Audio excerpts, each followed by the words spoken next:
بسا اوقات ایک عادت کنکری ہاتھ سے گر جاتی ہے، شیطان کو مارتے ہوئے کنکری ہاتھ سے گر جائے تو اس کنکری کو دوبارہ اٹھا کر کے مارنا مکروہ ہے۔ تو لہذا جو ہاتھ سے گر جائے گی تو کہاں سے لے کر کیا ہو کنکریاں، اس لیے بہتر ہے کہ 2-4 کنکریاں فالتو رکھ لو، ایکسٹرا رکھ لو، اگر ضرورت پڑے ایسا کچھ ہو جائے تو پھر ہم اس کنکری کو اس میں سے ایکسٹرا والی میں سے لے کر پورا کر سکتے ہیں۔ چلیے 9 ذی الحجہ میدان عرفات میں تھے، ظہر اثر پڑی، شام ہو گئی، میدان عرفات سے شام میں روانہ ہو گئے، مغرب نہیں پڑی، مزدلفہ پہنچیں گے، وہاں جانے کے بعد مغرب عشاء ایک ساتھ پڑھیں گے، ٹھیک، اور عشاء کے وقت میں پڑھیں گے۔ مغرب کو قضا کر کے ہی پڑھنا ہے، ٹائم پر نہیں پڑھ جائے گی اس دن، اگر ٹائم پر پڑھ لی تو نماز ادا نہیں ہوئی، تو مغرب عشاء ایک ساتھ پڑھی گئی۔ چلیے جی مغرب عشاء ایک ساتھ ہو چکی ہے، اب آپ کہاں پر ہیں؟ مزدلفے میں ہے، رات ہو گئی ہے، اب آ جائیے، رات بھر یہاں رہنا ہے، کنکریاں لینی ہے تقریباً 75، یعنی 70 تو پوری خرچی ہونی ہے، 5 ایکسٹرا لے لو۔ رات میں یہاں سو جاؤ یا عبادت کرو، مرضی ہے۔ اب صبح ہو گئی، صبح ہونے کے بعد میں اول وقت میں فجر کی نماز پڑھنی ہے، اور یہ کون سا دن ہے؟ 10 ذی الحجہ، دن کون سا ہے؟ 10 ذی الحجہ، اور آپ کو یاد ہوگا 10 ذی الحجہ جو ہوتا ہے وہ عید کا دن ہوتا ہے، عید کا دن آ گیا، 10 ذی الحجہ عید کا دن۔ صبح کی نماز پڑھیں گے پہلے، یعنی اول وقت میں پڑھیں گے صبح فجر کی نماز، اور پھر کھڑے ہو کر کے دعا مانگیں گے، یہاں مزدلفہ میں فجر کی نماز پڑھ کے کھڑے کھڑے دعا مانگیں گے بہت دیر تک، اور یہاں سے ہمیں سورج طلوع ہونے سے پہلے دوبارہ مینا کے لیے واپسی آنا ہے۔ گھوم پھر کر کہاں آ گئے؟ مینا آ گئے، ہم 10 ذی الحجہ کو مینا آ چکے ہیں۔ آگے بڑھیں، مینا میں آنے کے بعد سب سے پہلا کام، وہاں 3 کام کرنے ہیں۔ سب سے پہلا کام بڑے شیطان کو 7 کنکری مارنی ہے۔ چلیے بڑے شیطان کو 7 کنکری مار لی۔ دوسرا کام، آپ کا قربانی کا جانور جہاں بھی آپ نے روپے پیسے دیے ہیں وہاں سے جانکاری لینی ہے کہ جانور ذبح ہو گیا ہے نہیں ہو گیا ہے۔ ابھی رک جاؤ، جانور ذبح ہو گیا ہے کہ نہیں ہو گیا ہے، یہ جانکاری لینی ہے۔ جانکاری مل گئی تو تیسرا کام، بال منڈانے ہیں یا پوروے کے برابر لیڈیز کو بال کٹانے ہیں، یہ تیسرا کام۔ یہ تینوں کام لگاتار ہونے ہیں۔ 7 کنکری مارنی بڑے شیطان کو، آج صرف 7 کنکری بڑے شیطان کو، 10 ذی الحجہ کو، عید کے دن۔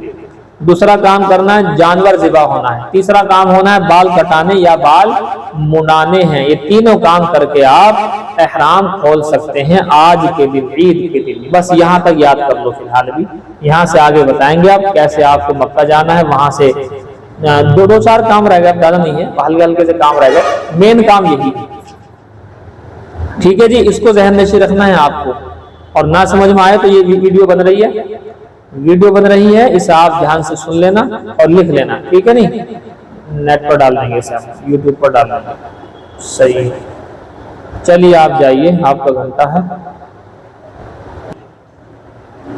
بخاری شریف، آج آپ کا سبق یہ ہے، عبارت تو آپ کی ہو ہی گئی تھی شروع، بابن کیف کان بدء الوحی الی رسول اللہ صلی اللہ علیہ وسلم، یہ باب ہے اس بارے میں کہ وحی کی شروعات آپ صلی اللہ علیہ وسلم پر کیسے ہوئی، وحی آنا حضور کی جانب کیسے شروع ہوا، وحی کی ابتدا آپ صلی اللہ علیہ وسلم پر کیسے ہوئی، وحی حضور پر کیسے آنا شروع ہوئی، وحی کی شروعات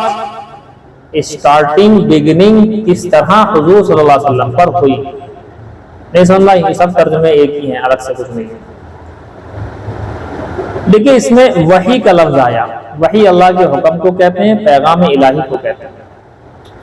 سوال یہ ہے وحی کی ضرورت کیوں پڑی، بس اسی کا جواب دینا آج۔ وحی کی ضرورت کیوں پڑی؟ دیکھیے علم حاصل کرنے کے اسباب ہیں، 3 اسباب ہیں، علم حاصل کرنے کے 3 اسباب ہیں۔ نمبر 1، سبب نمبر 1، حواس 5 ظاہرہ، حواس 5 ظاہرہ، اسے 5 سینس بھی کہہ دیتے ہیں، 5 سینس۔ حواس سے خمسہ ظاہرہ پہلا سبب ہے اور اس میں 5 باتیں ہیں۔ حواس سے خمسہ ظاہرہ علم حاصل کرنے کا، جس سے علم حاصل ہوتا ہے، ذریعہ 3 ذریعے ہیں۔ پہلا ذریعہ علم حاصل کرنے کے 3 ذرائع ہیں۔ پہلا ذریعہ حواس سے خمسہ ظاہرہ، دوسرا ذریعہ عقل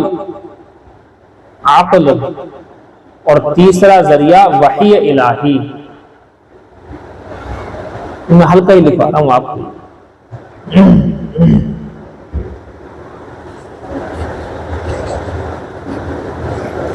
وحی الہی نہیں لکھا؟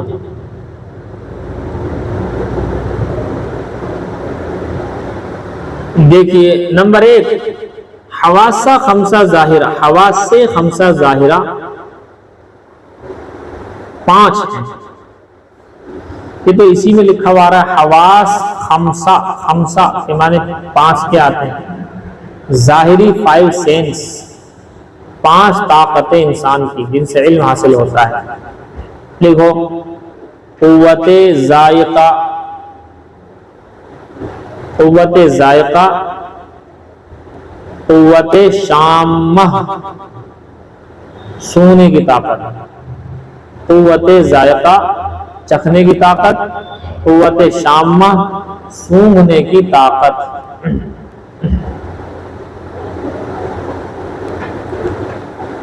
قوت سامعہ سننے کی طاقت، قوت باصرہ سواد سے باصرہ دیکھنے کی طاقت۔ نہیں لکھ رہے جی؟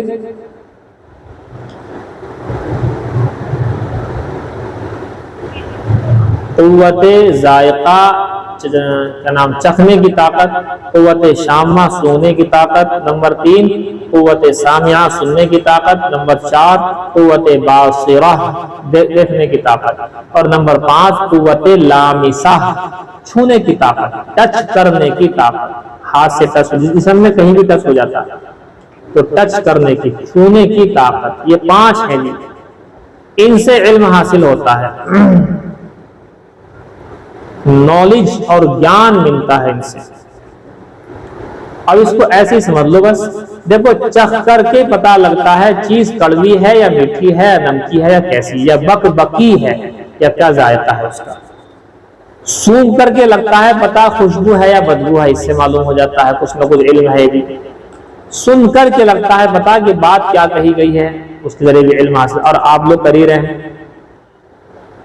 دیکھ کر بھی علم حاصل ہوتا ہے کہ سامنے دیکھا کہ اس کا رنگ کالا ہے، سفید ہے، رنگ گلابی ہے، رنگ پنک ہے، کیا کیا بولتے ہیں، کتنے بھی رنگ ہے، دیکھ کے لگ جائے گا پتہ، اس سے بھی علم حاصل ہوا۔ ایک ہے چھونے سے، کسی چیز کو چھونے سے علم حاصل ہوتا ہے کہ سخت ہے، نرم ہے، ٹائٹ ہے، کیا ہے۔ یہ 5 ہو گئے جی، ان سے علم حاصل ہوتا ہے۔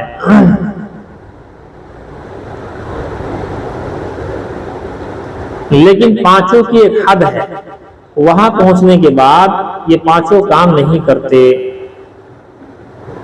5 کام نہیں کرتے ہیں۔ اس کے لیے دوسرا ذریعہ عقل کی ضرورت پڑتی ہے۔ عقل وہ کیسے؟ جیسے کہ مثال کے طور پر سامنے دیوار ہے، سامنے دیوار کو آپ ہاتھ سے چھو کر یہ پتا کر سکتے ہیں کہ سخت ہے یا نہیں ہے، آنکھ سے دیکھ کر پتا کر سکتے ہیں کہ یہ دیوار ہے، کان سے سن تو خیر نہیں سکتے، کان سے سننے کی شکل یہ ہے کہ اس پر آپ کوئی چیز لے کر کے اسے آپ یوں کر کے پھیرنا شروع کر دو ہاتھ سے تو اس میں کچھ نہ کچھ آواز آئے گی، وہ آپ سن لیں گے کہ یہ آواز رگڑ کی آواز ہے۔ سون کر کے لگ جائے گا پتا کہ اینٹوں بدبو آ رہی اینٹوں میں یا خوشبو آ رہی اینٹوں میں۔ جیب سے ٹیسٹ کر لو کہ اینٹ کا ذائقہ کیا ہے، یہ سب تو ہو سکتا ہے، لیکن یہ 5 سینس 5 چیزیں یہ نہیں بتا سکتی کہ اس کو کسی نے بنایا ہے، اس کو کسی نے بنایا ہے۔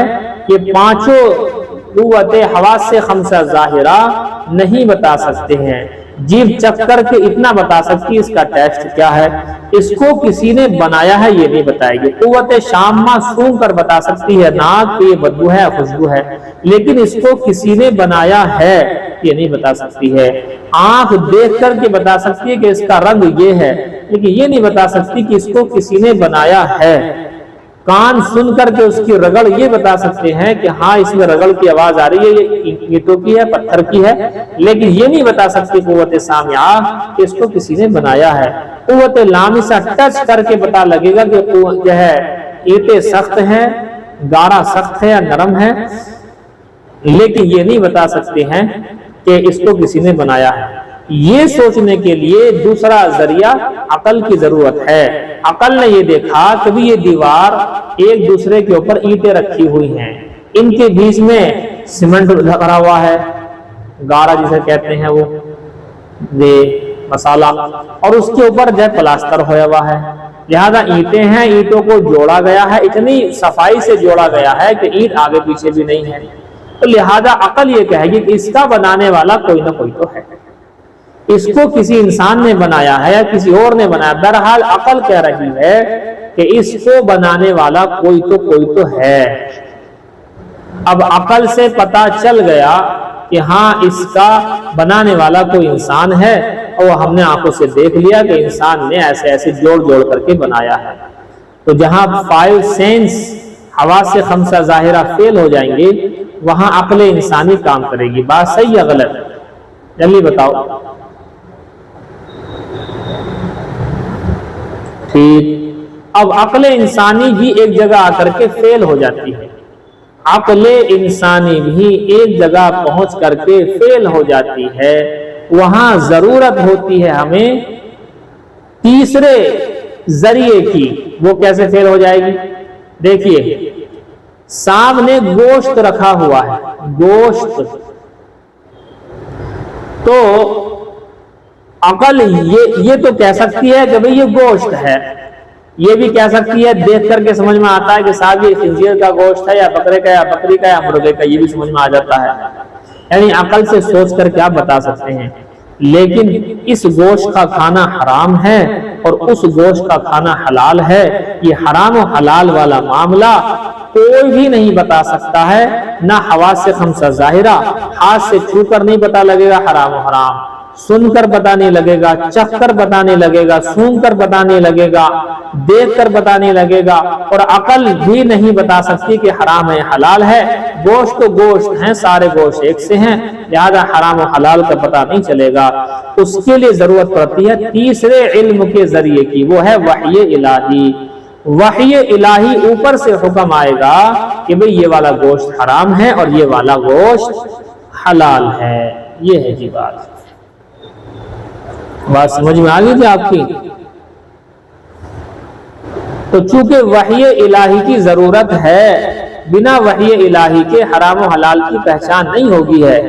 ماں ہے، بیٹی ہے، بہن ہے، ان سب میں فرق جو ہوتا ہے وہ عقل سے نہیں ہوتا ہے، وہ اللہ کے حکم سے ہوتا ہے کہ یہ ماں ہے، یہ بہن ہے، یہ سگی بھتیجی ہے، سگی بھانجی ہے، ان سے نکاح ہمیشہ کے لیے حرام ہے، یہ عقل نہیں بتاتی ہے، یہ بتاتی ہے وحی الہی۔ اللہ کی طرف سے حکم آتا ہے کہ حرمت علیکم امہاتکم، پوری روایت، پوری عبارت ہے، کلام پاک کی آیت ہے، اس سے معلوم ہوا میں کون کون حرام ہے، اور کوئی یعنی ان سب رشتوں میں نہیں ہے، اجنبی عورت ہے یا اجنبی مرد ہے اس کا نکاح ہو سکتا ہے، تو نکاح کس سے ہو سکتا ہے کس سے نہیں، عقل نہیں بتا سکتی ہے۔ یہ تو وحی الہی نے بتایا کہ فلاں فلاں سے نکاح ہمیشہ کے لیے حرام اور فلاں فلاں سے نکاح جائز ہے۔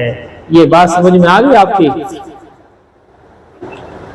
بس جی آپ یہ سبق اتنا ہی رہنے دیجئے۔ وحی الہی کی ضرورت کیوں پڑتی ہے؟ اب اس کی تفصیل آئی۔ وحی الہی کی ضرورت اس لیے ہے کہ انسان کے پاس علم حاصل کرنے کے 2 ذریعے تھے، ایک حواس خمسہ ظاہرہ، وہ ہے قوت ذائقہ، قوت شامہ، قوت سامعہ، قوت باصرہ، قوت لامسہ۔ 5 سینس ہیں، ان کی ایک حد ہے، جب یہ ختم ہو جاتی ہے حد تو وہاں عقل انسانی سے کام شروع کر۔ دوسرا ذریعہ علم کا عقل انسانی ہے، وہ دیکھ کر بتائے گا کہ ہاں جیسے کہ دیوار ہے، دیوار، گھر دیکھا گھر ہے، اس کو کس نے تو بنایا ہے، اتنے سسٹم سے بنی ہوئی چیز ہے، اینٹ پہ اینٹ رکھی ہوئی ہے، ایسے کھڑکی لگی ہوئی ہیں، یہ ساری بات سمجھ میں آتی ہے، اس کو کسی نے بنایا ہے، خود بخود نہیں بنا، تو یہ عقل بتاتی ہے۔ لیکن یہ چیز حرام ہے یا حلال ہے، عقل انسانی نہیں بتائے گی۔ عقل انسانی تو گوشت کو گوشت ہی کہے گی، سارے گوشت ہی ہیں۔ اسی لیے آپ دیکھیں، میں نے آپ کو بتایا تھا، شاید آپ نے پڑھا ہوگا، پچھلے سال پڑھا ہوگا شاید، مجوسی جو ہوتے ہیں، مجوسی آتش پرست، بہن سے نکاح ان کے ہاں حلال ہے۔ وہ بدبخت یہی کہتے ہیں ساری عورتیں ایک سی، لہذا اس طرح کی بدبختی والی بات کرتے ہیں، کیونکہ عقل کے اوپر ڈیپینڈ ہے نا، وحی الہی تو ان کے پاس ہے نہیں، تو عقل کے اوپر ڈیپینڈ ہونے کی وجہ سے وہ اتنی بڑی خطا کرتے ہیں، عقل کے اوپر رہنے کی وجہ سے وہ اتنی بڑی خطا اور غلطی کرتے ہیں۔ یہ سمجھ لیجیے آپ بات۔ اب عقل تو کہہ رہی ہے ہاں ٹھیک ہے جی، لیکن عقل تو کہہ رہی ہے، وحی الہی نے آ کر کے بتایا کہ عقل ٹھہر جا، تیری حد یہاں تک نہیں ہے کہ تو حرام حلال بتا سکے۔ اب وحی الہی، اللہ کا پیغام اللہ کے رسول پر نازل ہوگا، اس پیغام میں آئے گا کہ کون بہن ہے سگی، کون ماں ہے، کس سے کیا رشتہ ہے، بیوی سے کیا رشتہ ہے، اور جو رشتے ہیں محرمات ابدیہ، جن سے ہمیشہ کا نکاح حرام ہے وہ کون ہے، اور جن سے ہمیشہ نکاح ہو سکتا ہے وہ کون ہے، وہ سارے رشتے بتائے گا، وحی الہی بتائے گی، اللہ کا پیغام بتائے گا۔ تو کہتے ہیں عقل کی بھی ایک حد تھی، اور عقل کی حد یہ سب چیزوں کی حد تھی، وحی الہی کی تو کوئی حد ہی نہیں ہے۔ لہذا جہاں حد پر آ کر کے چیزیں ختم ہو رہی تھی تو اللہ نے ایک نیا راستہ وحی الہی دیا، عقل کے اوپر ڈیپینڈ نہیں رکھا، ورنہ عقل کے اوپر رہتے نا تو پھر جانور میں اور انسانوں میں کوئی فرق نہیں ہوتا۔ جیسے شکار کر کے جانور یعنی شیر کھا رہا ہے، اسی طریقے سے انسان بھی کھاتے۔ جیسے کہ اب دیکھو، وحی الہی سے معلوم ہوا کہ کھانا بیٹھ کر کھاؤ سکون سے، اب جو لوگ وحی الہی پر عمل نہیں کر رہے وہ جانوروں کی طرح سے کھانا کھاتے ہیں، کھڑے کھڑے، شادی بیاہوں میں آپ نے دیکھا ہوگا وہاں جانوروں کی طرح سے کھاتے ہیں۔ جو لوگ وحی الہی کو مانتے نہیں یا عمل نہیں کرتے ہیں ان کو آپ نے دیکھا ہوگا کہ ان میں اور غیروں میں کوئی انتر نہیں ہوتا ہے، وہ بھی داڑھی کاٹ رہے ہیں اپنی عقل سے، اور غیر مسلم بھی داڑھی کاٹتا ہے اپنی عقل سے، یہ عقل سے کام کر رہے ہیں۔ اور وحی الہی نے کہا کہ داڑھی رکھو، عمامہ پہنو، اور جو ہے ٹوپی لگاؤ، بال صحیح رکھو جیسے رکھنی چاہیے، نمازیں پڑھو، کرتے پاجامہ وغیرہ، لنگی وغیرہ سب کچھ ہے۔ ان سے جو ہے انسان کی پہچان ہو جاتی کہ یہ مسلمان ہے۔ اگر وحی الہی پر عمل نہ کرے آدمی تو پہچان بھی نہیں ہوتی کہ مسلمان ہے یا کافر ہے، یہ فرق ہے۔ تو وحی الہی کی ضرورت ہے یا نہیں ہے بتائیے جی؟ ہاں، وحی الہی کی ضرورت ہے، سخت ضرورت ہے۔ اسی لیے امام بخاری نے اپنی کتاب کو وحی الہی سے شروع فرمایا۔ امام بخاری نے یہ بتایا کہ دیکھو جب تک وحی الہی کو نہ مانو، اللہ کے پیغام کو نہ مانو، تو بخاری شریف میں آگے جو اللہ کی احکامات آئیں گے، پیغامات آئیں گے، ان کو کیسے یقین کرو گے؟ سب سے پہلے وحی کا ثبوت دے کر کے یہ بتایا کہ انسان کے 5 سینس، حواس خمسہ ظاہرہ، اس کے اوپر سارے علوم کا دار و مدار نہیں ہے، اور پھر بتایا کہ عقل انسانی کے اوپر بھی سارا دار و مدار نہیں ہے، ورنہ عقل کے اوپر اگر رہ جاتے تو مان لو کہ عقل کے اوپر رہنے کی وجہ سے بڑی گڑبڑ ہو جاتی۔ گڑبڑ کیسے ہوتی تھی؟ گڑبڑ اس طریقے سے ہو جاتی کہ دیکھو، میں آپ کو مثال دے دیتا ہوں، مجھے یہ بتاؤ کہ ایک سانپ اگر آپ کے سامنے آ جائے تو سانپ آپ کے سامنے آتا ہے تو لٹھیا اور لاٹھی اگر نہیں ہے تو اٹھا لیتے ہیں، اٹھا کر کے مارنے کی کوشش کرتے ہیں۔ لیکن غور کرنے کی بات ہے کہ حضرت موسیٰ علیہ نبینا وعلیہ الصلوۃ والسلام موجود ہیں، حضرت موسیٰ کے سامنے 70,000 جادوگروں نے باقاعدہ 70,000 سانپ جیسے بنا کر کے چھوڑ دیے تھے، یخیل الیہ من سحرہم، جادو کر دیا تھا اور خیالات میں وہ سانپ جیسے لگ رہے تھے، اور وہ تسعا دوڑتے ہوئے آ رہے تھے. ادھر سے حضرت موسیٰ کے ہاتھ میں لاٹھی ہے, ادھر سے 70,000 دیکھنے میں سانپ ہے. عقل یہ کہتی ہے کہ موسیٰ اگر لاٹھی تیرے ہاتھ میں نہیں ہے تو اٹھا لے, کیونکہ سامنے سانپ آ رہا ہے, اور اگر لاٹھی ایک ہے ہاتھ میں تو دوسری بھی اٹھا لے, اس لیے کہ سامنے سانپ آ رہا ہے. عقل انسانی ساری کائنات کی تو یہی کہتی رہے گی کہ موسیٰ لاٹھی ہاتھ میں ہے تو مضبوطی کے ساتھ پکڑ لو, اس لیے کہ بہت سارے سانپ آ رہے ہیں, اور سانپوں کو لٹھیا سے لاٹھی سے مارتے چلے جانا, عصا سے مارتے چلے جانا. یہ تو عقل ہو گئی. اب دیکھیے وحی الہی آئی, اللہ کا حکم آیا کہ اے موسیٰ لاٹھی کو نیچے ڈال دو, وَأَلْقِ مَا فِي يَمِينِكَ, آپ کے جو دائیں ہاتھ میں یہ لاٹھی ہے ذرا اس کو زمین پر ڈالو. ساری دنیا کی عقل یہ کہہ رہی تھی کہ لاٹھی ہاتھ میں نہ ہو تو لاٹھی اٹھا لو, لیکن اللہ کا حکم آیا, وحی الہی آئے کہ لاٹھی اٹھانی نہیں ہے بلکہ لاٹھی کو زمین پر ڈالنا ہے. عقل فیل ہو گئی کہ نہیں ہو گئی؟ عقل فیل ہو گئی. اب دیکھیں وحی الہی کو مانا, حضرت موسیٰ نے عقل کو نہیں مانا بلکہ اللہ کے پیغام وحی الہی کو مانا. وحی الہی کو مانا اور لاٹھی کو زمین پر ڈالا. جیسے ڈالا تو بڑا والا اژدہا بن گیا. جیسے بڑا والا اژدہا بن گیا تو 70,000 جو وہ ان کی رسیاں اور لاٹھیاں سانپ کی طرح سے دکھ رہی تھی وہ ساری کی ساری نگل گیا, ختم کر گیا, پھر سے لاٹھی بن کے ہاتھ میں آ گئی. دیکھو وحی الہی کو مانا, لاٹھی کو نیچے ڈالا. عقل کہہ رہی تھی نہیں ڈالنا, عقل کی بات نہیں مانی, اللہ کی بات مانی. اللہ کی بات مانی تو اللہ کی مدد آئی. آج مدد اس لیے نہیں آتی ہے کہ اللہ کی وحی یعنی اللہ کے پیغام کو نہیں مانتے ہیں, اپنی عقل کو مانتے ہیں کہ دکان پر نہیں بیٹھوں گا تو کیسے کام چلے گا, اذان ہو گئی نماز کو نہیں آ رہا اس لیے کہ میرا گراہک چھوٹ جائے گا. ایسے لوگوں کی دکانیں ٹھپ ہو جاتی ہیں. اور جو وحی الہی کو مان کر کے اللہ کے لیے نماز پڑھنے جاتے ہیں تو وحی الہی پر عمل کیا, دکان کو چھوڑا, چھوڑنے میں اللہ کی مدد ہے. عقل یہ کہتی ہے کہ چھوڑو گے تو دکان ٹھپ ہو جائے گی, لیکن وحی الہی کہتی ہے تو نماز کے لیے میں تجھے 5 وعدے دے دیتا ہوں. پہلا وعدہ رزق کی تنگی دور کرنے کا وعدہ ہے. نماز سے رزق کی تنگی دور ہوتی ہے. سوچتے چلے جاؤ, سمجھتے چلے جاؤ. وحی الہی اللہ کے پیغام پر عمل کرنے سے ہی مدد آتی ہے, ورنہ عقل تو پتہ نہیں کہاں کہاں لے کر کے جائے گی. اب بتاؤ کیا سمجھ میں نہیں آیا؟ نا جی نہیں آیا سمجھ؟ ایک اور مثال لے لو, ایک اور مثال لے لو. ادھر سے حضرت موسیٰ علیہ السلام جا رہے ہیں, 6 لاکھ اپنے ماننے والے اسرائیلیوں کو لے کر جا رہے ہیں. فرعون کی قید سے چھڑا کر کے بھاگ رہے ہیں, جا رہے ہیں. آگے جا کر کے دیکھا تو سمندر بحر قلزم جس کو ریڈ سی کہتے ہیں, اور آج کی ڈیٹ میں اس کو کیا کہتے ہیں, خلیج سویز نہر کہتے ہیں.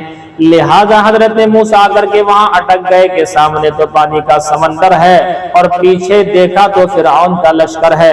آگے ٹھاٹے مارتا سمندر, پیچھے فرعون کا لشکر. عقل تو یہ کہتی ہے کہ موسیٰ اب تو پھنس گئے ہیں دونوں کے دونوں طرف سے, اب اپنی لاٹھی پکڑو اور فرعون کے سر پر دے مارو, اب جو ہوگا دیکھا جائے گا. اپنے 6 لاکھ اسرائیلیوں سے بھی کہہ دو کہ بھیا اب تو مرنا مارنا باقی رہ گیا ہے, جس سے جو جیسے کر سکے کر لو, کہ آگے بھی مرنا پیچھے بھی مرنا. عقل تو یہ کہتی ہے کہ موسیٰ لاٹھی کہاں مارنی ہے, لاٹھی تو جو وہاں پر فرعون آ رہا اس کے سر پر, اس کے لشکروں کے سر پر لاٹھی بجانی ہے تاکہ وہ مر جائیں. لیکن اللہ کا حکم آیا, اے موسیٰ عقل کو چھوڑو, لاٹھی فرعون کے سر پر نہیں بلکہ سمندر کے اوپر مارنی ہے. کون سی عقل کہے گی دشمن پیچھے سے آ رہا ہو تو لاٹھی سمندر پر مارنا شروع کر دو؟ لاٹھی سمندر پر مارنے میں کون سی عقل کام کر رہی ہے؟ کوئی عقل کام وام نہیں کر رہی ہے, بلکہ عقلی اعتبار سے کہو گے تو لوگ یوں کہیں گے بتاؤ ان کا دماغ گھوم گیا. فرعون کا لشکر تو پیچھے آ رہا ہے, اس کو مارنے کی بجائے لاٹھی یہ پانی پر کیوں مارنے لگے, شاید پاگل ہو گئے ہیں, نعوذ باللہ ایسا کچھ سوچیں گے لوگ. مگر حضرت موسیٰ نے عقل انسانی کو چھوڑا، وحی الہی جو ذریعہ ہے، فرمایا کہ وحی الہی پر عمل کیا، اور جیسے ہی لاٹھی سمندر پر ماری تو 12 راستے بن گئے۔ وہ 12 کے 12 قبیلوں میں جو منقسم تھے اسرائیلی 6 لاکھ، وہ سارے کے سارے یہاں سے گزر کر کے چلے گئے، یہاں سے گزر کر کے چلے گئے۔ اب فرعون جب آیا اور آ کر کے دیکھنے لگا کہ اوہو میرے ڈر سے سمندر نے راستہ دے دیا، اپنے لشکر کو لاہو لشکر کو اس میں ڈال دیا، غرق ہو گیا۔ بیڑا غرق کسی کو کہتے ہیں، بیڑا غرق ہو گیا، سارے کے سارے مارے گئے۔ قبطی کہتے ہیں ان کو، یعنی جو فرعون کی قوم تھی، قبطی نام تھا اس کا، فرعون کی جو قوم تھی قبطی، حضرت موسیٰ کی قوم اسرائیلی بچے اور قبطی مارے گئے۔ یہ ہے جی بات۔ بتاؤ عقل کام کر رہی ہے؟ کر نہیں رہی کام، عقل کام ہی نہیں کرتی یہاں، اس کو سمجھنا ضروری تھا۔ دیکھیے کیف کان بدء الوحی، بدء یہ کیا چیز ہے؟ بدء کے لغوی معنی ابتدا اور آغاز کے آتے ہیں، بدء کے لغوی معنی ابتدا اور شروعات، بگننگ، شروعات کے آتے ہیں، سمجھ گئے جی؟ بدء کے ایک معنی تاریخ کے بھی آتے ہیں، تاریخ، احوال۔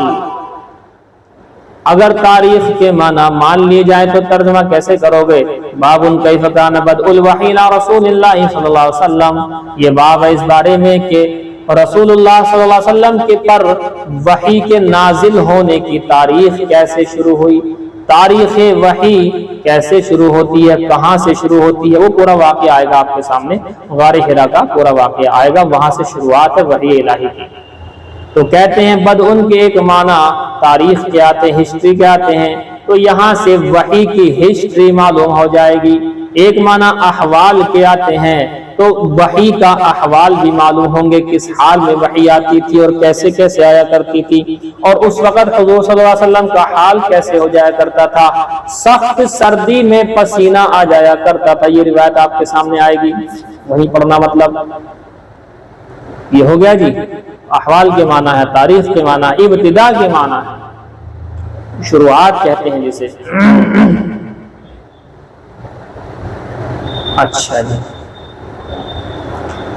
دیکھیے جی، وحی کی 2 قسمیں آپ لکھ لیجیے، وحی کی 2 قسمیں ہیں،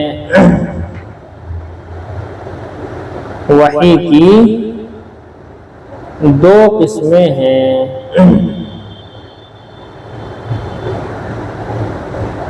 وحی الہی کی 2 قسمیں ہیں، مطلوع اور غیر مطلوع۔ اصل میں تھا مطلوع، لیکن جب وقت کر کے پڑھیں گے تو مطلوع اور غیر مطلوع۔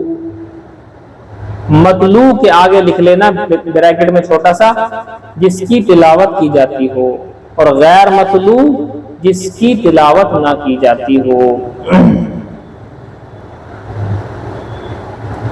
پتہ نہیں لکھا نہیں لکھا۔ وحی الہی کی 2 قسمیں ہیں۔ وحی 2 طرح کی ہوتی ہے، نمبر 1 مطلوع، نمبر 2 غیر مطلوع۔ مطلوع کا ترجمہ میں نے بتایا، تلاوت کی جانے والی۔ غیر مطلوع کا مطلب میں نے بتایا، جس کی تلاوت نہ کی جاتی ہو۔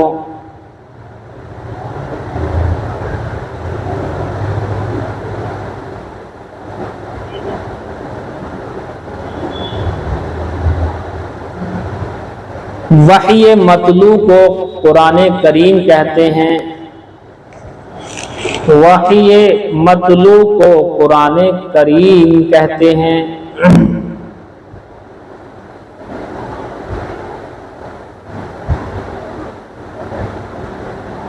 وحی مطلوع کو قرآن کریم کہتے ہیں۔ وحی غیر مطلوع کو احادیث کہتے ہیں۔ وحی غیر مطلوب کو احادیث کہتے ہیں۔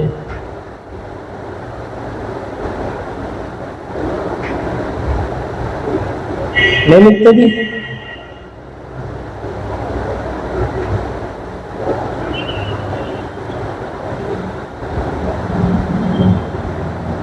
اچھا جی،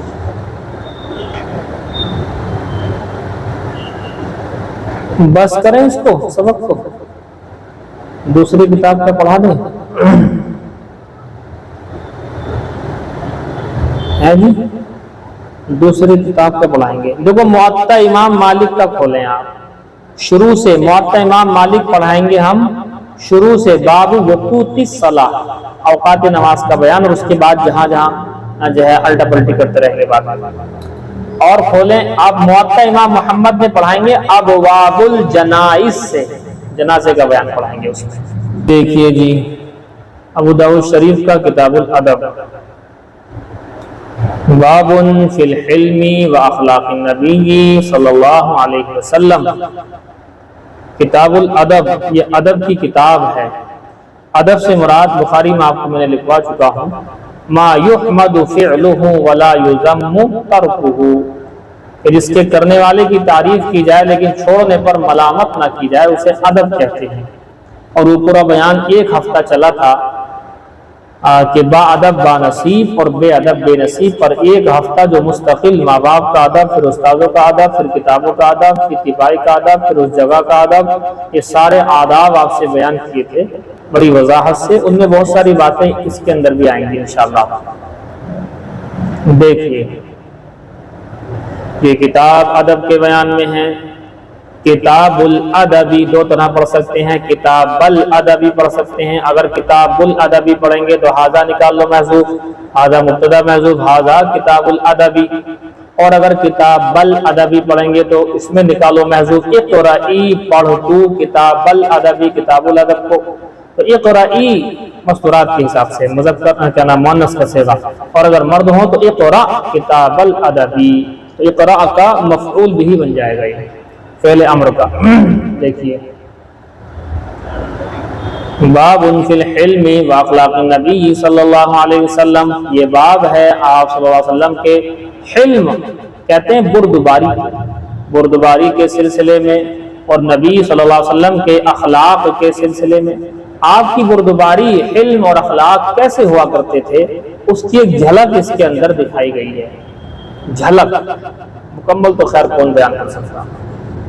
دیکھیے وبه قال حدثنا مخلد بن خالد الشعيري قال حدثنا عمر بن يونس قال حدثنا عكرمة يعني ابن عمار قال حدثني إسحاق يعني ابن عبد الله بن أبي طلحة قال أنس كان رسول الله صلى الله عليه وسلم من أحسن الناس خلقا فأرسلني يوما لحاجة فقلت والله لا أذهب وفي نفسي أن أذهب لما أمرني به نبي الله صلى الله عليه وسلم قال فخرجت حتى أمر على صبيان وهم يلعبون في السوق فإذا رسول الله صلى الله عليه وسلم قابض بقفايا من ورائي فنظرت إليه وهو يضحك فقال يا أنيس اذهب حيث أمرتك قلت نعم أنا أذهب يا رسول الله صلى الله عليه وسلم قال أنس والله لقد خدمته 7 سنين أو 9 سنين ما علمت قال لشيء صنعت لما فعلت كذا وكذا ولا لشيء تركت هلا فعلت كذا وكذا۔ یہ ہے اخلاق نبی صلی اللہ علیہ وسلم اور بردباری، حضور کی برداشت، قوت برداشت بہت زیادہ تھی۔ اس امت تو کیا پہلی تمام امتوں کی قوت برداشت ملا کر کے بھی آپ صلی اللہ علیہ وسلم کی قوت برداشت زیادہ ہے۔ ارے بتاؤ جس نبی کو گھر والوں نے مارا ہو، گھر والوں نے بھوکا ہو، گھر والوں نے اوجھڑی رکھ دی ہو اونٹ کی، ابو لہب کا نام سنا ہوگا آپ نے، بازاروں میں پیچھے پیچھے پھرتا تھا، ابو لہب چچا ہے سگا، اور حضور صلی اللہ علیہ وسلم کو کیسے برا بھلا کہتا تھا، کیسے جو ہے گالیاں بکی جاتی تھی، اپنوں نے پڑھاؤں نے کیا کیا نہیں کیا، مقابلے ہوئے، جنگ ہوئی، کیسا جگر تھا حضور کا کہ حضرت زینب جو بیٹی ہیں، سگی بیٹی ہیں، ان کے شوہر ابو العاص ادھر سے کفار کی طرف سے آ رہے ہیں، چچا عباس بھی آئے تھے ادھر سے۔ بہرحال یہ سارے منظر دیکھنے والا جگر صرف حضور ہی کا ہو سکتا ہے، ورنہ تو بہت مشکل نہیں، ناممکن ہے۔ دیکھیں فرماتے ہیں یہ باب ہے حضور صلی اللہ علیہ وسلم کے اخلاق اور بردباری کے سلسلے میں، اور ہم سے حدیث بیان کی مخلد ابن خالد نے، یہ کہہ رہے ہیں امام ابو داؤد فرماتے ہیں کہ ہم سے حدیث بیان کی مخلد ابن خالد الشعیری نے، وہ کہتے ہیں ہم سے حدیث بیان کی عمر ابن یونس نے، وہ کہتے ہیں ہم سے حدیث بیان کی عکرمہ یعنی ابن عمار نے، وہ کہتے ہیں مجھ سے حدیث بیان کی اسحاق یعنی ابن عبداللہ ابن ابی طلحہ نے، وہ کہتے ہیں کہ حضرت انس نے کہا کان رسول اللہ صلی اللہ علیہ وسلم من احسن الناس خلقا، کہ اللہ کے رسول صلی اللہ علیہ وسلم لوگوں میں سب سے زیادہ با اخلاق تھے۔ احسن الناس خلقا، لوگوں میں سب سے زیادہ با اخلاق۔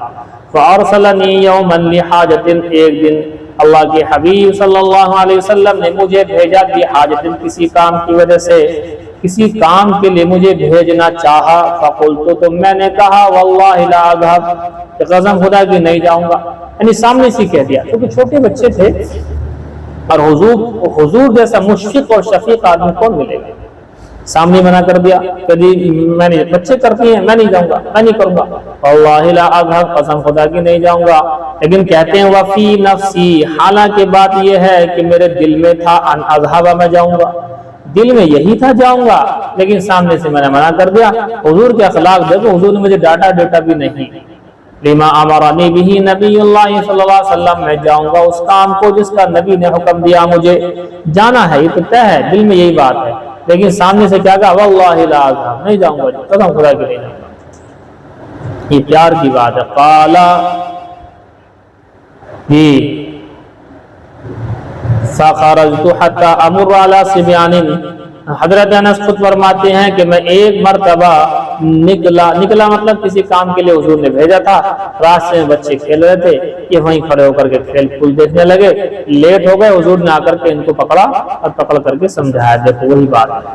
قال حضرت انس فرماتے ہیں فخرجت، میں ایک دن نکلا، حتى امر على صبيان، یہاں تک کہ میرا گزر چند بچوں پر ہوا، وهم يلعبون في السوق، وہ بازار میں کھیل رہے تھے، بس میں یہیں ٹھہر گیا، یہاں ذکر نہیں ٹھہرنے، مفہوم سمجھ میں آ رہا آگے پیچھے سے کہ بس یہیں ٹھہر گئے۔ فَإِذَا رسول اللہ صلی اللہ علیہ وسلم قابض بقفایا من ورائي، تو اچانک دیکھتا کیا ہوں کہ رسول اللہ صلی اللہ علیہ وسلم قابض، پکڑے ہوئے ہیں، بقفایا، میری گدھی کو، گدھی سمجھتے ہیں پچھلا والا حصہ گردن کا، من ورائي، میرے پیچھے گدھی کو آپ صلی اللہ علیہ وسلم نے پیار سے پکڑ رکھا ہے، سختی نہیں ہے، ہم اور آپ گدی پکڑتے ہیں تو وہ سختی کے ساتھ پکڑتے ہیں بچے کی، وہ نہیں، بڑے پیار سے ہاتھ رکھا ہوا ہے۔ فنظرت الیہ، میں نے حضور صلی اللہ علیہ وسلم کی طرف دیکھا تو وہ یضحک، حضور ہنس رہے ہیں، ہنسنے سے مراد وہی ہے جو عام طور پر آپ کی مسکراہٹ ہوا کرتی تھی۔ فقال، اور فرمایا حضور نے، یا انیس، یہ انس کی تصغیر ہے، اے چھوٹے انیس، اے انس، اذهب، یا انیس، اے چھوٹے انس، جاؤ تم حیث امرتک، جہاں میں نے کہا تھا وہاں چلے جاؤ، میں نے حکم جہاں کا دیا تھا وہاں چلے جاؤ۔ قلت، میں نے کہا نعم، جی ہاں بالکل، انا اذهب یا رسول اللہ، میں جا رہا ہوں اللہ کے رسول، سختی نہیں فرمائی۔ قال انس، حضرت انس فرماتے ہیں واللہ، قسم خدا کی، لقد خدمته 7 سنین او 9 سنین، راوی کو شک ہو گیا ہے، کہتے ہیں قسم خدا کی میں نے 7 سال یا 9 سال حضور کی خدمت کی، اور اگلی روایت میں آپ پڑھو گے 10 سال، اور 10 سال والی بات ہی صحیح ہے، باقی 7 سال اور 9 سال یہ راوی کو شک ہوا ہے۔ کہتے ہیں قسم خدا کی میں نے 7 سال یا 9 سال حضور کی خدمت کی، ما علمت، مجھے یاد نہیں ہے، مجھے معلوم نہیں ہے، قال لشیء صنعت، کہ میں نے کوئی کام کیا ہو اور مجھے حضور نے یہ کہا ہو لما فعلت کذا و کذا، کہ تو نے ایسا کیوں کیا، یعنی مجھے یاد نہیں کبھی میں نے کوئی کام کیا ہو تو حضور نے اس پر یہ کہا ہو کہ لما فعلت کذا و کذا، کہ تو نے ایسا کیوں کیا، اور نہ مجھے یاد یہ بات ہے کہ ولا لشیء ترکت، میں نے کوئی کام نہ کیا ہو تو حضور نے فرمایا ہلا فعلت کذا و کذا، تو نے یہ کام کیوں نہیں کیا، نہ تو کام کیے ہوئے پر یوں فرمایا کہ بھی کام ایسا کر دیا، تم نے خراب کر دیا، تم نے ایسا کام کیا، بتاؤ۔ اور کوئی کام میں نے نہیں کیا تو یہ نہیں کہا کہ تم نے یہ بتاؤ کام یہ والا کیوں نہیں کیا، کیوں نہیں کیا یہ بتاؤ۔ اخلاق نبی صلی اللہ علیہ وسلم زندگی میں آنا یہ بڑا بڑا کمال ہے۔ ہم تو بالک بچوں کو مار پٹائی چلتی ہے، ذرا سا گلاس ٹوٹ جائے، ہاں نماز چھوٹ جائے کچھ بھی نہیں ہوتا ہے، روزہ چھوڑ دے کچھ بھی نہیں ہوتا ہے، زکوٰۃ نہ دیں کچھ بھی نہیں ہوتا ہے، حج نہ کریں کچھ بھی نہیں ہوتا ہے، الٹی سیدھی باتیں کریں تب بھی کچھ نہیں ہوتا ہے، گانے گاتے ہیں تب بھی سے کچھ نہیں کہتے۔ گلاس اگر ٹوٹ گیا بس اب تو اس کی خیر نہیں، گلاس کی اہمیت زیادہ ہو گئی، نماز کی اہمیت کم ہو گئی۔ دیکھیں وبه قال حدثنا عبد الله بن مسلم قال حدثنا سليمان يعني ابن المغيرة عن ثابت عن انس رضي الله تعالى عنه قال خدمت النبي صلى الله عليه وسلم 10 سنين بالمدينة۔ حضرت انس فرماتے، اب یہاں سے لو، چونکہ یہ تو میں بار بار ترجمہ نہیں کراؤں گا نا اوپر والا کہ ہم سے امام ابو داؤد فرماتے ہیں ہم سے حدیث بیان کر عبداللہ بن مسلمہ نے، وہ کہتے ہیں ہم سے حدیث بیان کی سلیمان یعنی ابن مغیرہ نے، وہ کہتے ہیں ثابت سے، وہ کرتے ہیں حضرت انس سے۔ یہ باتیں آپ کو خود سمجھ نہیں آتی، اب لاسٹ کے راوی کو لیا کریں گے ہم۔ حضرت انس سے روایت ہے قال خدمت النبی صلی اللہ علیہ وسلم کہ میں نے خدمت کی حضور صلی اللہ علیہ وسلم کی 10 سنین بالمدینہ 10 سال مدینے میں۔ وانا ان کی امی جو ہے آپ صلی اللہ علیہ وسلم کے پاس حضرت انس کو چھوٹے سے کو ہی لے کر کے آگے، یا رسول اللہ آپ ان کو اپنی خدمت میں رکھیں۔ تو حضور نے ان کو قبول کیا تھا، تو خادم رسول کا لقب ہے، ان کا بڑا زبردست، بڑا بھاری، بڑا ہی اعلیٰ کوالٹی کا لقب ہے خادم رسول۔ بتائیے کوئی آدمی کا لقب ہی پڑ جائے کہ حضور کی خدمت کرنے والا شخص، اللہ کیسے بڑے لوگ ہیں۔ ان کے سامنے ہم لوگ اپنے آپ کو ایسا پاتے ہیں جیسے کہ پہاڑ کے سامنے ذرے کو بھی 100 ٹکڑے کر دو، ایک ذرہ جو ہوتا ہے ریت کا ذرہ، اس کے 100 ٹکڑے کرو، 100واں ٹکڑا بھی محسوس نہیں کرتے ان لوگوں کے سامنے، اور یہ اتنے بڑے ہیں۔ جیسے کہ پہاڑ کھڑا ہو بہت کا اور اس کے برابر میں ریت ہو، اور ریت کا ایک ذرہ ہو، ذرے کے 100 ٹکڑے ہوں، 100 ٹکڑوں میں سے 100واں ٹکڑا، اتنا بھی محسوس نہیں کرتے ان کے مقابلے اپنے آپ کو۔ اب سمجھ لو لوگ عجیب لوگ ہیں کہ صحابہ کرام کے خلاف زبان کھولتے ہیں۔ حضرت ابو ہریرہ کو حضرت امیر معاویہ کو الٹا سیدھا کہتے ہیں، نعوذ باللہ۔ کیا اوقات ہیں ان کی، کیا حیثیت ہے ان کی، بتائیے، اوقات بھی دیکھنی چاہیے انسان کو۔ چلیے غصہ آتا ہے ان باتوں پر۔ ایک ہے ادھر کے مولوی صاحب ہیں، وہ ادھر کے کیا نام لکھنؤ کے مولوی صاحب ہیں، ان کا دماغ خراب ہو گیا ہے۔ پہلے اچھے خاصے ہمارے مسلک پر ساری چیزوں پر تھے، بڑا اچھا بیان، سب انہیں عزت کرتے تھے، اور اس کے بعد حضرت امیر معاویہ کو الٹا سیدھا باغی طاغی یعنی کیا کیا، اور سرکاری مولوی حضرت ابو ہریرہ کو یعنی کیا کیا بکنا شروع کر دیا، صحابہ کو بکا۔ آج اوقات دھیلے بھر کی نہیں ہے، سارے علماء کی نگاہ میں ان کی وقت زمین پر آ گئی ہے، کہاں تو آسمان پر اٹھائے گئے تھے۔ بڑا علم ہے ان کے پاس، لیکن ایسے علم کا کیا فائدہ جو صحابہ کرام کی برائی تک پہنچا دے۔ ایسا علم نہیں چاہیے جو صحابہ کرام کی برائی تک پہنچا دے۔ اللہ انہیں ہدایت دے، اللہ ہمیں بھی ہدایت دے۔ دیکھیے فرماتے ہیں میں نے 10 سال حضور صلی اللہ علیہ وسلم، ہاں ان کی والدہ نے ان کو لا کر کے حضور کو دیا تھا، اور اس کے بعد 10 سال ہی ان کو ملے تھے، حضور کا وصال ہو گیا تھا۔ یہ ہے خدمت النبی صلی اللہ علیہ وسلم 10 سنین بالمدینہ، میں نے حضور صلی اللہ علیہ وسلم کی 10 سال خدمت کی مدینہ میں۔ وانا غلام، اور میں اس وقت بچہ ہی تھا، چھوٹا ہی تھا۔ لیس کل امری کما یشتہی صاحبی ان اکون علیہ، نہیں تھا میرا ہر کام ایسا جیسا کہ میرے صاحب یعنی میرے ساتھ یعنی حضور، نہیں تھا میرا ہر کام ایسا ہی جیسا کہ حضور چاہتے تھے، ان اکون علیہ کہ وہ کہ میں اس طریقے سے کروں، یعنی کوئی میرا کام حضور کے کہنے کے موافق تو نہیں ہوتا تھا، کیونکہ میں بالغ بچہ تھا، میں الٹے سیدھے کام کر دیا کرتا تھا۔ مگر کبھی ما قال لی فیہا اف قط، مجھے کبھی بھی اس بارے میں اف نہیں کہا، کبھی اف نہیں کہا۔ لیس کل امری، نہیں تھا میرا ہر وہ کام جو میں کرتا تھا، کما یشتہی صاحبی ایسا جیسا کہ حضور چاہتے تھے، ایسا نہیں ہوتا تھا۔ ان اکون علیہ کہ وہ ایسا ہونا کہ میں ہو جاؤں اس کام پر ایسا، یعنی جس کام پر جیسا مجھے ہونا چاہیے ویسا مجھ سے نہیں ہو پاتا تھا، باوجود اس بات کے ما قال لی فیہا اف قط، حضور نے کبھی مجھے اف تک نہیں کہا، مارنا پیٹنا دور کی بات ہے لیکن کبھی اف بھی نہیں کہا۔ وما قال لی، اور نہ مجھ سے کبھی یہ کہا لما فعلت ھذا، کہ تو نے یہ کیوں کیا، او اللہ فعلت ھذا، یا یہ نہیں کہا کہ تو نے یہ کام کیوں نہیں کیا، کیوں کیا یہ بھی نہیں، کیوں نہیں کیا یہ بھی نہیں۔ اس طرح کا مزاج اللہ کے نبی صلی اللہ علیہ وسلم کا نہیں تھا۔ معلوم ہوا کہ قوت برداشت اور اخلاق نبی زندگی میں آنی چاہیے۔ اگر زندگی میں قوت برداشت اور اخلاق نبی کا مظاہرہ کر رہے ہیں اور حقیقتاً رچے بسے ہوئے ہیں اخلاق نبی ہمارے اندر، تو آپ دیکھیں غیر مسلم بھی ایمان قبول کر جاتے ہیں۔ اتنی بات پر تو غیر مسلم بھی ایمان قبول کر جاتے ہیں۔ چکر یہ ہے کہ وہ ہمیں اسلام اور مسلمان ہم ہی کو سمجھتے ہیں، حالانکہ ہم مسلمان تو ہیں لیکن اسلام تھوڑی نہ ہے۔ اسلام تو وہ ہے جو کتابوں میں ہے۔ ایک مسلمان چوری کرتا ہے، زنا کرتا ہے، ڈاکے ڈالتا ہے، اس کے اندر اسلام کہاں ہے؟ مسلمان تو کہلائے گا یہ، لیکن اسلام کہاں دکھائی دیا؟ تو غیر مسلم تو ہم ہی میں اسلام ڈھونڈتا ہے کہ یہی ہے اسلام جو یہ کر رہے ہیں، حالانکہ جو ہم کرتے ہیں وہ اسلام نہیں ہوتا ہے۔ نمازوں کا چھوڑنا اسلام نہیں ہے، زکوٰۃ کا نہ دینا اسلام نہیں ہے، حج کا نہ دینا اسلام نہیں ہے، گالی گلوچ دینا یہ اسلام نہیں ہے، چوری کرنا ڈکیتی کرنا اسلام نہیں ہے، ایک دوسرے کا مال چھین لینا یہ اسلام نہیں ہے، تمام اعمال جو ہمارے ہونے چاہیے وہ نہ کرنا اسلام نہیں ہے۔ اب غیر مسلم یہی دیکھتے ہیں۔ بہت سے غیر مسلموں نے ایمان قبول کیا اور جن لوگوں کے ساتھ رہے ان کا عمل دیکھا کہ بھی یہ تو عمل بالکل خراب ہے ان لوگوں کے، لہذا ان کے دل میں ایمان رچا بسا نہیں تھا، دوبارہ سے اسلام چھوڑ کر کے واپس ہو گئے، نعوذ باللہ۔ کہ اللہ بھی جیسے یہ ایسے ہم ہیں، نماز یہ بھی نہیں پڑھتے، نماز ہم بھی نہیں پڑھتے، کچھ بھی نہیں کر رہے لوگ، تو لہذا بیکار ہے، یہ ہوتا ہے۔ اچھا جی، سمجھ میں آگئی تھی بات آپ کی؟ بس یہ 2 حدیثیں رہنے دیں، اگلی حدیث تو لمبی ہے۔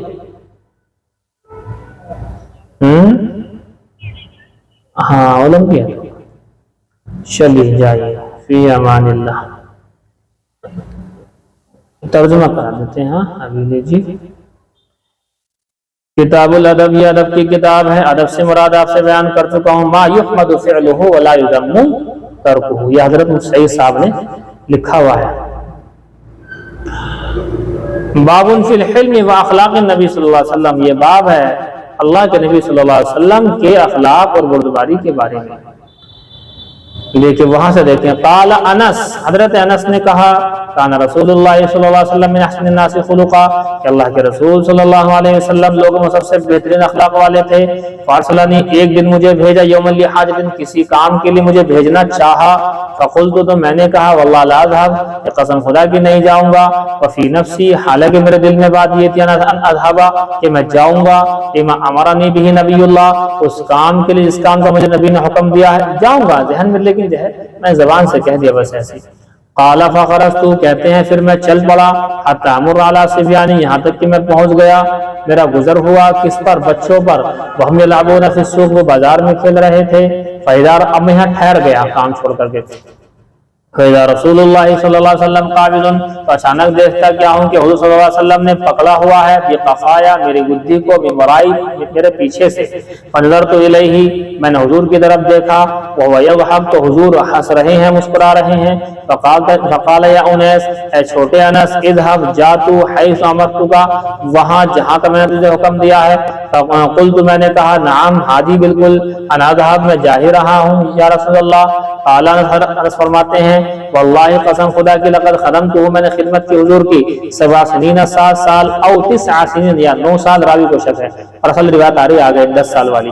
ما علمت، مجھے نہیں معلوم کہ کبھی قال لشیء، کسی چیز کے بارے میں حضور نے یوں کہا ہو جس کو میں نے کیا ہے، قال شیء صنعت، اس کام کو میں نے کیا ہے، کبھی یوں کہا ہو، لما فعلت کذا و کذا، کہ تو نے ایسا ایسا کیوں کیا، ولا لشیء ترکت، اور نہ ہی کسی ایسے کام کو جس کو میں نے نہ کیا ہو، چھوڑ دیا ہو، کبھی یہ نہیں کہا ہلا فعلت کذا و کذا، کہ تو نے یہ کام کیوں نہیں کیا۔